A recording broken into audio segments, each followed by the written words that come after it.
Halo Wir, kita lanjutkan cerita Makaine yang kemarin. Di part sebelumnya, kita udah nyelesain volume 5. Dan kali ini, kita akan lanjut ke part 1 dari volume 6 Makaine. Gak usah basa-basi, kita langsung ke ceritanya. Setelah kesibukan di hari Valentine, Nokomizu dan Yanami pergi ke minimarket untuk membeli makanan ringan atas permintaan Tsukinoki Senpai. Saat Nokomizu hanya mengambil beberapa permen tradisional, Yanami justru melempar banyak barang ke keranjang bawaan mereka. Saat di sana, Nokomizu merasa kalau Yanami mulai genit akhir-akhir ini. Karena hal itu, Nokomizu berpikir kalau Yanami sama seperti dirinya, yaitu seseorang yang tidak bisa punya pacar. Yanami membungkuk mengintip ke dalam keranjang belanja.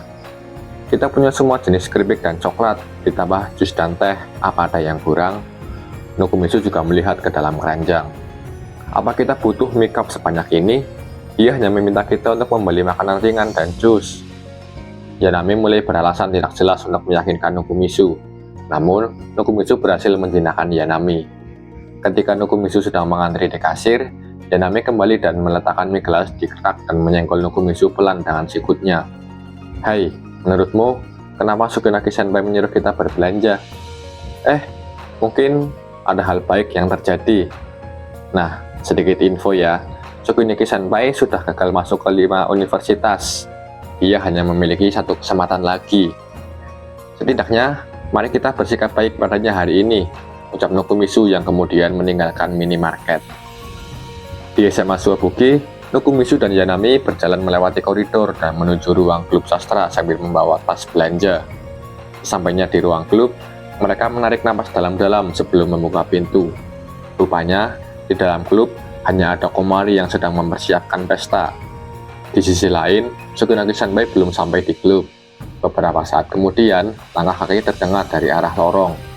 Setelah jeda sejenak, pintu berayun terbuka dengan penuh semangat. "Sudah lama sekali, apa kabar semuanya?" ucap Tsukinaki Senpai yang datang dengan ceria. Dia kemudian berjalan masuk ke dalam dan duduk di sofa. "Terima kasih untuk kalian berdua atas belanjaannya. Berapa harganya?" Yanami dengan cepat menyerahkan sebuah taki-taki padanya saat Tsukinaki Senpai merogoh kantongnya.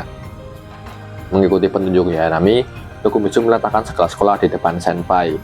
Kemudian, Tsukinaki Senpai mengangkat cangkirnya dan berkata bahwa dia telah lulus ujian masuk universitas. Nokomizu dan Yanami tertegun mendengar ucapan Tsukinaki Senpai. Lalu Yanami berdehem dan mulai berbicara. "Aku sudah percaya pada Senpai sejak awal, tidak seperti Nokomizu-kun." "Anjir, kok juga bilang dia gagal woi. Aku jadi kayak orang jahat di sini, cok," ucap Nokomizu dalam hati. Kemudian Nokomizu mulai mengalihkan topik pembicaraan mereka, dan mereka mulai mengobrol beberapa hal sambil memakan camilan yang tadi Nokomizu beli. Waktu berlalu dan suasana ruang klub sedikit lebih tenang. Lalu terdengar suara pintu terbuka dan Yakishio melompat masuk. "Selamat, Senpai." "Oh, kamu juga sudah datang, Yakishio-chan. Sudah lama tidak bertemu." "Ya, sudah lama. Aku sempat khawatir karena Nokun bilang kau pasti gagal." "Hoho, Nokomizu-kun bilang begitu?" "Apa? Aku yang mengatakannya?" "Ya, sepertinya iya sih," ucap Nokomizu dalam hatinya. Nokomizu segera berdiri membuat teh. Namun rupanya Yakishio ikut berdiri membantu Nokomizu. Tiba-tiba gerak-gerik Yakishio terlihat ragu dan dia melirik ke arah Yanami dan yang lainnya. "Hei, apa kamu ada waktu luang di hari ini?" "Di hari Minggu." Yakishio mengatakan itu secara tiba-tiba. "Ya, aku bebas. Tapi kenapa kau bertanya?" Setelah mendengar jawaban Nokomizu, Yakishio mendekati Nokomizu dan berbisik. Nokun, bagaimana kalau kita pergi kencan?" Setelah pulang ke rumah, Nokomizu memikirkan ucapan Yakishio tentang kencan yang dia bicarakan di klub. Saat menaiki tangga dan membuka pintu kamarnya, ternyata Kacu sudah berada di sana memegang pita pengukur. "Kacu, kau sudah pulang? Selamat datang kembali, Oni-sama." Dia meletakkan pita pengukur dan datang untuk membantu Nokomizu melepas jaket. "Kamu pasti lelah sekali hari ini. Kita akan makan malam dengan buri daikon kesukaan Oni-sama, kau tahu?" "Oh, kedengarannya enak. Apa yang kamu ukur tadi?" Saat Kacu menggantungkan jaket dan mulai membuka dasi Nokomizu, Nokumisu melirik pita pungkur di mejanya. Kaju berpikir untuk menata ulang ruangan ini. Apa kita benar-benar perlu menata ulang? Apa ada masalah dengan keadaannya sekarang? Kaju memeringkan kepalanya dengan menggemaskan sambil memegang dasi yang terlepas. Ya, sebenarnya Kaju bertanya-tanya apakah kita bisa menempatkan tempat tidurku di sini. Nokumisu terkejut dan segera menolak rencana Kaju. Ada sedikit pertengkaran antara Kaju dan Nokumisu pada hari Valentine belum lama ini. Sejak hari itu, satu-satunya hal aneh yang terjadi adalah kedekatan Kaju yang sedikit lebih dekat. Kemudian Nokumisu bertanya soal baju yang cocok untuk pergi keluar. Kaju yang mendengarnya langsung mengerti bahwa kakaknya akan pergi kencan. Matanya berbinar-binar dengan penuh semangat. Hari Minggu di akhir bulan Februari, cuaca hari ini sangat cerah dan Nokumisu sedang berada di akuarium Takeshima. Mengapa Yakishio mengajakku kencan? Apa dia ingin mempermainkanku? Ucap Nokumisu dalam hatinya. Setelah memikirkannya berkali-kali, Nokumisu akhirnya menyimpulkan bahwa Yakishio hanya ingin ditemani untuk ganti suasana. Kemudian seseorang gadis menghampiri dari arah tempat parkir. Dia adalah Yakishio. Saat Nokumisu mengangkat tangan untuk menyapanya, dia sempat terkesima dengan penampilannya. Apa Yakishio selalu secantik ini? Ucap Nokumisu dalam hatinya. Kemudian saat akan berjalan ke loket, Yakishio secara tiba-tiba merangkul lengan Nokumisu dan menyeret Nokumisu untuk bergegas. Nokumisu mulai berkeringat melihat tingkah Yakishio dan merasa telah salah menilai situasi. Ini bukan hanya untuk bersenang-senang, ini adalah kencan yang sebenarnya. Yakishio dan Nokumisu melihat aneka biota laut di akuarium Takeshima. Yakishio berjalan-jalan dengan penuh ceria sambil mengamati belut dan hewan lain yang ada di sana. Selain itu, mereka berdua juga sedikit bermain bersama di dalam akuarium hingga orang-orang mulai menatap mereka. Nokumisu pun meminta Yakishio untuk berhenti meleteknya karena hal itu mengganggu orang-orang. Kemudian dari sisi lain, sebuah bayangan sekilas menarik perhatian Nokumisu. Siluet itu terlihat tidak asing. Nokumisu mulai berjalan ke arah bayangan itu. Ada apa, Nukun? Suara Yakishio menghentikan langkah Nokumisu. Oh, sepertinya aku melihat sesuatu di sana. Nokumisu tidak ada waktu untuk itu. Acara utama di akuarium, pertunjukan singa laut akan segera dimulai. Nokumisu segera membatalkan niatnya dan pergi ke pertunjukan bersama dengan Yakishio. Tempat duduknya bertingkat dengan hanya 5 baris. Yakishio dan Nokumisu duduk di baris ketiga. Sambil menunggu pertunjukan dimulai, penonton di sekitar mereka mulai bertambah. Saat ruang berdiri mulai penuh, seseorang wanita dan singa laut dengan santai muncul di atas panggung. Pertunjukan dimulai setelah wanita itu memberi isyarat kepada singa laut. Yakishio sangat bersemangat melihat pertunjukan itu, namun kemudian dia ragu-ragu. Tangan kanannya di udara dengan gelisah. Ada apa, Yakishio? Apa kau terkena serangan atau sesuatu? Ya. Pertunjukan berakhir dan penonton mulai kembali ke dalam. Tiba-tiba, Yakishio bangkit berdiri. Nukun, aku harus menelpon. Aku akan segera kembali. Tentu, gunakan waktumu. Saat dia mengeluarkan ponselnya dan kembali ke dalam gedung, Nokumisu ditinggalkan duduk sendirian di tribun yang sekarang kosong. Kemudian Nokumisu melihat secari kertas terlipat kecil di tempat Yakishio duduk. Nokumisu melihat tulisan tangan yang lucu dan bulat di dalamnya setelah mengambilnya dengan santai. Dari catatan itu tertulis, langkah pertama, menggenggam. Memulai pegangan tangan tidak boleh dilakukan, beri petunjuk secara halus agar sang pria melakukan langkah pertama. Apaan ini, Cok? Ucap Nokumisu dalam hati. Sepertinya ada lebih banyak langkah, tapi Nokumisu memutuskan lebih baik tidak melihat. Tapi bukankah aku pernah berpegangan tangan dengannya sebelumnya? Lalu, apa maksud dari catatan ini? Dengan bingung, Nokumisu berdiri. Sesuatu menarik perhatian Nokumisu di ujung penglihatannya saat pikiran-pikiran ini berputar-putar dalam benaknya. Tampaknya ada seseorang di balik tribun, kira-kira setinggi bahu Nokumisu, dengan rambut kecil yang diikat sedang mengintip. Nokumisu merayap ke belakang tribun untuk memastikan identitas sosok misterius ini. Mengintip dari belakang, Nokumisu melihat Komari sedang menonton video pertunjukan singa laut di smartphone-nya. Komari, ada apa dengan pakaian itu? Terkejut, Komari melompat mundur, memegangi ponselnya. Mulutnya membuka dan menutup karena terkejut. Apa kau sedang melakukan penyamaran? Komari menggelengkan kepalanya dengan kuat. Aku bukan Komari. Nokumitsu merasa heran, karena dia merasa tidak memberitahu siapapun tentang kencannya dengan Yakishio. Komari, siapa yang memberitahumu tentang hal ini? Apa ada orang lain di sini selain kamu? Selain aku. Siapa? Apa ada orang lain? Saat Nokumitsu mendesaknya untuk menjawab, Komari menatapnya dengan kesal. Matanya berkaca-kaca. Hei, aku tidak menyalahkanmu, oke? Kau mau permen karet? Ini bisa kau gunakan untuk membuat gelembung. Komari menerima permen karet itu dan memasukkannya ke dalam mulutnya sebelum bergumam pelan. Anggap saja aku bukan Komari. Nokumitsu menunduk lagi melihat pakaian Komari yang mencolok namun lucu. Komari, pakaian itu terlihat lucu dan cocok untukmu. Komari tiba-tiba terdesak. Setelah batuk-batuk, Komari memelototi Nokumitsu dan membentak.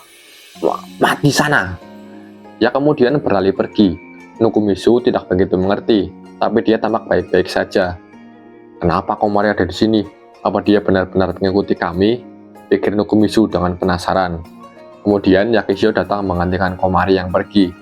Yakishio melompat ke tribun dan mulai mencari-cari di sekitar tempat mereka duduk tadi. Apa yang sedang kau lakukan? Ketika Nokumitsu mendekat dan bertanya, Yakishio mendongkak dengan ekspresi panik. Nukun, apa kamu melihat secari kertas kecil di sini? Nokumitsu kemudian menyerahkan kertas itu padanya. Kamu menemukannya? Bagus, aku khawatir ada yang melihatnya. Senyum Yakishio goyah saat ia memeringkan kepalanya. Apa kamu sudah membacanya? Sedikit. Ekspresi Yakishio berubah menjadi serius dan ia mencengkeram keras jaket Nokumitsu. Ini bukan seperti yang kau pikirkan. Aku tidak menginginkannya, tapi ibuku memberikannya padaku. Itu saja, oke? Aku tidak membaca isinya. Bernapaslah dan lepaskan kerah bajuku. Tarik napas, buang napas. Yakishio menjadi tenang dan melepaskannya. Jadi, tentang apa catatan itu? Itu seperti tips kencan atau semacamnya. Aku bilang pada ibuku bahwa aku akan pergi berkencan dan dia sangat senang dan bahkan meminjamkanku pakaiannya. Yakishio berbalik dan mulai berjalan kembali ke gedung sambil menyenandungkan sebuah lagu. Waktu berlalu tanpa ada kata-kata. Merasa agak tidak nyaman berdiri di sini, Nokumitsu pun angkat bicara. Rasanya seperti kencan beneran. Yakishio mencubit siku Nokumitsu setelah mendengar itu. Ini memang kencan, bukankah kamu sedikit kasar, Nukun? Kencan mereka berlanjut dan selanjutnya mereka berada di tangki sentuh. Nokumitsu dan Yakishio menikmati waktu mereka berdua di sana. Beberapa kali Yakishio juga mencuri momen untuk memegang tangan Nokumitsu. Yakishio mengajak Nokumitsu untuk mencoba memegang kepiting raksasa. Namun Nokumitsu enggan dan mencoba mengalihkan pembicaraan. Yakishio, mereka menjual makanan ringan edisi terbatas di toko souvenir. Ayo kita lihat. Apa itu enak? Suara seorang gadis muda yang tidak asing menjawab. Suara yang barusan itu? Nokumitsu menoleh ke arah sumber suara dan seseorang dengan cepat bersembunyi di balik rak toko souvenir. Itu Yana-chan kan? Yakishio dan Nokumitsu melihat ke arah toko souvenir. Nokumitsu dan Yakishio saling berpandangan dan diam-diam berpisah, masing-masing menuju ke arah yang berbeda untuk mengelilingi toko. Saat Nokumitsu dengan cepat mengitari toko, Yakishio muncul dari sisi lain. Tidak ada orang di sana kan? Tidak ada orang di sana. Mungkin suara yang kita dengar tadi hanya imajinasi kita saja. Kemudian Nokumitsu dan Yakishio pergi meninggalkan toko souvenir. Nokumitsu berbicara pada Yakishio sambil mengamati sekeliling. Sebenarnya, aku bertemu dengan Komari tadi. Komari-chan, jadi orang yang barusan itu benar-benar... Ya, itu bisa saja Yanami-san. Aduh! Tiba-tiba, Yakishio menarik telinga Nokumitsu. Nukun, lama kamu sudah memberitahu semua orang tentang kencan kita? Tidak, aku tidak memberitahu siapapun. Yakishio akhirnya melepaskan telinga Nokumitsu. Aku juga tidak memberitahu siapapun. Jadi, kenapa mereka berdua bisa ada di sini? Tidak bisa dihindari kalau kita ketahuan. Tapi ingat, Nukun, kamu berkencan denganku hari ini. Matanya bercampur antara jengkel, menggoda, dan mungkin emosi lainnya. Nokumitsu menelan ludah dengan gugup dan mengangguk dengan canggung. Baiklah, ya meskipun mereka berdua ada di sini, ini tidak akan mengubah kencan kita. Tentu saja, kamu masih sangat tidak mengerti tentang hal ini, Nukun. Setelah kejadian tadi, Yakishio dan Nokumitsu pergi ke kuil untuk memanjatkan doa. Nukun, kamu terlihat sangat khusyuk dalam doamu. Ya, aku tidak bisa memutuskan apa yang harus kupanjatkan. Bagaimana denganmu, Yakishio? Apa yang kau harapkan? Aku tidak membuat permohonan di sini. Kenapa? Aku merasa jika keinginanku terkabul, itu akan membatalkan keinginan orang lain. Dia tersenyum sedikit sedih. Makanya, aku tidak akan berharap untuk apapun. Dengan itu, dia mulai berjalan lagi dan Nokumitsu mengikutinya. Mereka berjalan berdampingan di jalan berbatu yang mengarah lebih jauh ke halaman kuil. Apa ada sesuatu yang mengganggumu? Kenapa kamu tiba-tiba bertanya? Kamu tiba-tiba mengajakku kencan. Aku pikir, mungkin kau sedang memikirkan sesuatu yang tidak ingin diketahui orang lain. Benarkah begitu? Aku sendiri tidak yakin. Yakishio memperlambat langkah kakinya. Akhir-akhir ini, aku jarang berada di klub sastra. Aku tidak menulis novel atau melakukan sesuatu yang berhubungan dengan klub. Yakishio mengangkat bahu sambil tersenyum mencela diri sendiri. Tiba-tiba, Yakishio meraih tangan Nokumitsu dan mulai berlari. Lalu tiba-tiba Yakishio berhenti. Mereka telah sampai di dasar tangga, menghadap ke perairan Teluk Mikawa yang tenang. Tiba-tiba, ia berbelok dari jalan setapak melompat ke bebatuan yang menjorok ke laut. Sementara Nokumitsu memperhatikan dengan cemas, Yakishio mencapai ujungnya dan berbalik.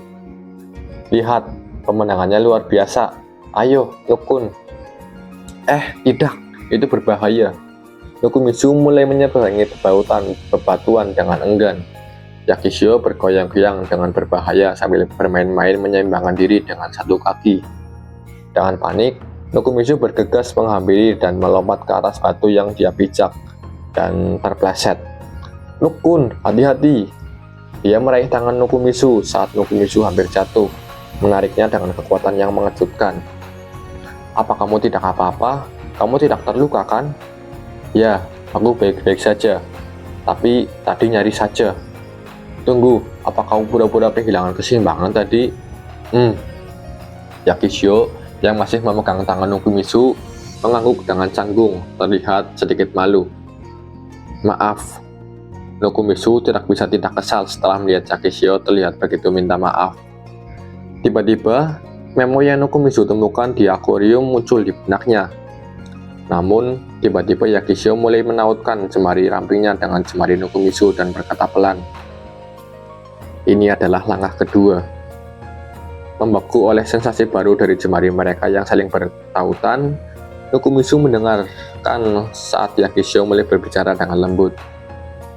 Kamu tadi bertanya, apa aku punya kekhawatiran, kan? Jadi, apa ada sesuatu? Dia menggelengkan kepalanya. Tidak persis seperti itu. Di sekolah, teman-teman dan guru-guruku baik. Tim atletik juga sangat baik dan semua orang mendukung dan memperlakukanku dengan istimewa. Dia sedikit ragu-ragu. Tapi, kau tahu, menjadi orang yang mendapat perlakuan khusus juga bisa sedikit melelahkan. Hei Nukun, apa kamu mau ikut klub pulang sekolah? Hei Nukun, apa kamu mau ikut klub pulang ke rumah? Catatan ya, klub pulang ke rumah itu maksudnya mereka hanya langsung pulang ke rumah sepulang sekolah tanpa berpartisipasi dalam kegiatan klub.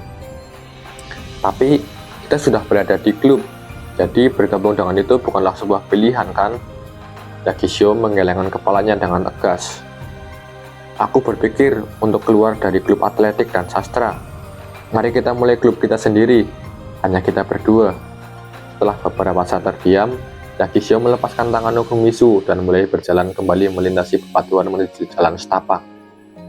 Hai, kau bercanda tentang berhenti dari klubmu kan? Yakishio berhenti di tempatnya. Pikirkanlah, aku tidak bercanda dengan apa yang aku katakan tadi. Di sisi lain, di kereta cepat khusus jalur utama, JR Tokaido menuju Okaki, seorang gadis mungil berpegangan pada tali kereta. Nama gadis itu adalah Kaju Nukumizu. Sendirian di dalam kereta, ia tidak bisa menyembunyikan kilauan gembira di matanya. Onisama yang dicintainya sedang berkencan. Kaju masih bingung tentang identitas teman kencan kakaknya. Ia sudah menyelidiki Yanami secara halus, tapi tampaknya itu bukan Yanami. Kandidat yang tersisa adalah Komari atau seseorang dari OSIS, meskipun bisa juga seseorang yang tidak ia kenal. Pengumuman kereta dimulai, menandakan bahwa mereka akan tiba di stasiun Gamagori dalam waktu sekitar 10 menit. Wajah Kaju menampakkan tekad yang kuat saat ia melangkah ke peron. Merencanakan langkah selanjutnya, dia menuruni eskalator. Ia melewati gerbang tiket dan melihat seseorang gadis mungil dengan jaket kuning mencolok dan celana pendek yang membawa ransel hijau terang. Komari-san? Kaju-chan? Kenapa kamu ada di sini? Komari terkejut, berjongkok. Kaju mendekatinya secara langsung. Jadi, kamu memang teman kencan Onisama? Kamu terlihat sangat imut dengan pakaian itu. Apa kamu suka pakaian seperti ini? Kaju mendekat saat Komari berkedip. Sebuah suara yang familiar terdengar dari belakang Kaju tepat saat ia hendak melanjutkan bertanya. Jadi, Nukumizu-kun benar-benar berkencan? Berbalik, Kaju melihat Ana Yanami dengan dramatis mengibaskan rambutnya. Yanami-san, tunggu, bukankah Onisama seharusnya berkencan hanya dengan satu orang? Kaju disambut dengan senyum licik Yanami setelah buru-buru menutup mulutnya. Nukumizu-kun bertingkah aneh pada hari Jumat. Remon-chan juga menyembunyikan sesuatu, dan kemudian kamu bertanya tentang rencana hari Minggu dan akuarium. Apa yang membuat kalian berdua datang kemari? Yanami berjalan ke arah Kaju. Kami di sini karena alasan yang sama denganmu. Kami mengerti apa yang kamu rasakan, Imoto-chan. Yanami dengan riang menyatakan sambil menggenggam tangan Kaju dan dengan kuat. Kamu di sini untuk membatalkan kencan juga kan? Kaju segera ingin mengoreksinya, tapi kata-kata itu tersangkut di tenggorokannya. Yanami memberinya senyuman meyakinkan, seolah-olah mengatakan bahwa dia tahu semuanya. Tidak adil mereka tidak memberitahu kita tentang kencannya. Kita harus mengawasi mereka. Yanami berkata sambil mengedipkan mata. Tapi kau tahu, Imoto-chan, aku mengerti perasaanmu, tapi membatalkan kencan mereka agak berlebihan, bukan begitu? Menekan kebingungannya, Kaju mencoba untuk terdengar tenang. Kenapa kalian berdua ingin memantau kencannya? Yanami berkata seolah-olah itu adalah hal yang paling jelas di dunia. Karena di klub sastra, kami memiliki peraturan untuk tidak berpacaran di antara para anggota. Di pintu masuk stasiun Gamagori yang penuh dengan kekacauan, sebuah suara lain menambah keributan. Ara, bukankah kamu adiknya Nukumizu-kun? Apa kamu yang mengundangnya, Yanami-chan?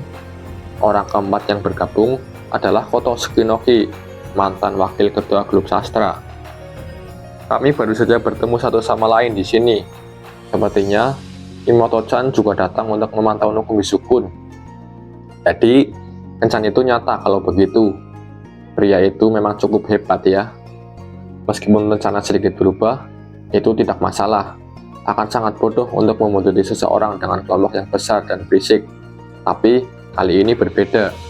Jika mereka bisa menjadi pengalih perhatian, Kaju bisa lebih dekat dengan kakaknya. Sambil tersenyum, Kaju membungkuk kepada ketiga senpai itu. Kalau begitu, izinkan Kaju untuk bergabung dengan kalian semua. Mohon bantuannya, sesepuh. Oke Wir, cerita Makai ini volume 641 udah selesai. Makasih udah nonton dan sampai jumpa di video berikutnya.